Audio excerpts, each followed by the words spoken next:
The coastal village of Merrow's End had long suffered whispers about the sudden fogs that rolled in with unnatural speed, about the way sound didn't quite carry right at night, about the silence of the gulls when they circled over the northern cliffs.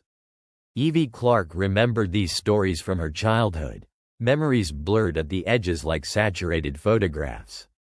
She returned 30 years later, after inheriting her great-aunt's cottage just beyond the fisherman's docks. It was a crooked structure clasped with salt-stained wood, its windows milky with years of sea air and neglect. The inside smelled of mildew, papers, long-forgotten books, and something deeper, something faintly sweet and sickly, like honey spilt too long.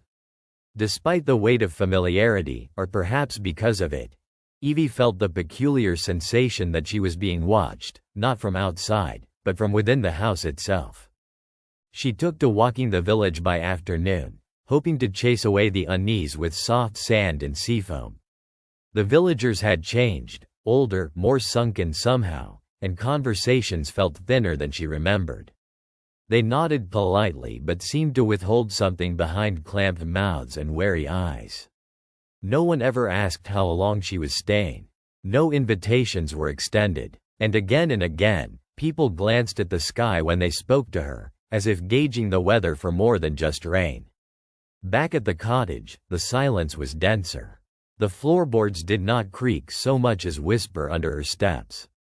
She kept catching reflections of movement in the corner of her eye, never directly in the mirror, always just beside it. One morning, she found seaweed beneath her pillow. No explanation, no logical entry point, just damp, rotting green tangled in her sheets. In the attic she discovered a journal bound in twine, brittle pages written in her great-aunt Mora's careful script. It chronicled murmurs heard in shore caves only visible at low tide, sketches of narrow stone passages overgrown with strange silver moss, and accounts of villagers standing perfectly still at the cliff's edge in the dark hours before dawn. She wanted to dismiss them as the ramblings of an elderly recluse, but her stomach clenched with each entry. There were drawings, too, tall figures hooded in seaweed, hands with too many fingers, and the silhouette of a vast shape beneath turbulent black water. By the third night, Evie could no longer sleep without waking to pounding surf, though the tide was never high and the sea remained oddly calm outside. Lights flickered even when she lit only candles. It was as though the cottage itself remembered something she didn't. Evie's dreams shifted from the incoherent murk of restlessness to precision-chiseled nightmares. She saw herself standing in the village square, surrounded by faces without eyes, mouths agape, all chanting in fragmented Latin she oddly understood.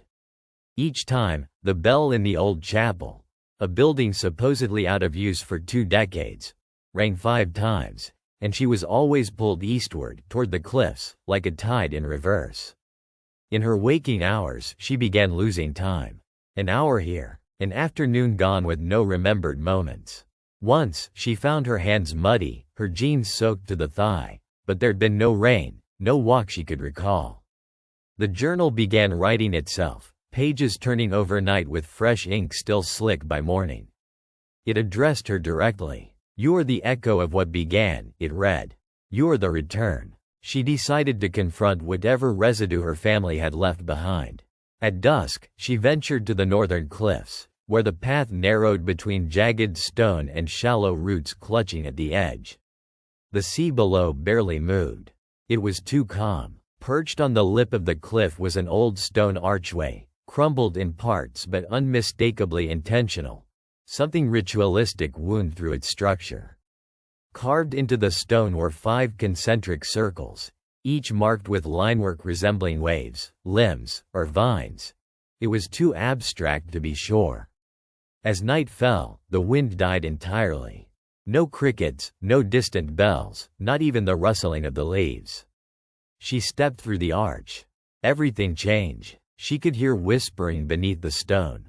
The ground felt softer, warm, and the smell, salt, blood, and that same sickly sweet rot, stronger than ever. When she returned to the cottage, far after midnight, the front door stood wide open though she locked it every night. The house was entirely still, yet the air trembled like taut strain. On the floor just inside lay the journal, open to the final written page. The new script read, "You brought it back with you." Her breath caught. She stepped back, and something, stepped forward behind her. Her shadow doubled. The lights flickered, and in their brief glare she saw a figure standing at the far end of the room. It had no face, but it held her shape with terrifying accuracy. Then the candles blew out at once. The last thing she heard was the sound of water dripping above her.